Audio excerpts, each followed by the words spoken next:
హామా దారిలో ఉన్నా, వస్తున్నా.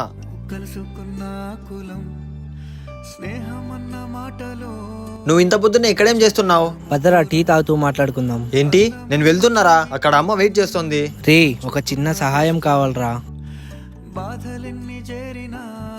చెప్పు, ఏమైంది? రే చెల్లి హాస్టల్లో ఉంది కదరా, తన బర్త్డే దగ్గరికి వస్తుంది. ఇంట్లో చూస్తే ఎవరు పట్టించుకోవడం లేదు. నేను ఒక గిఫ్ట్ తీసుకొని పోవాలనుకుంటున్నా, కొన్ని డబ్బులు కావాలరా. రే నీకేమన్నా మెంటలా? ఆ డబ్బులు నేనెక్కడ తీసుకొని రావాలి?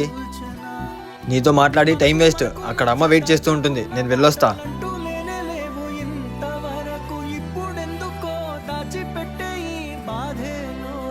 రే నవాజ్, నీ డబ్బులు పడిపోయాయి. నావి కాదురా, నీకు దొరికేగా, నువ్వే పెట్టుకో.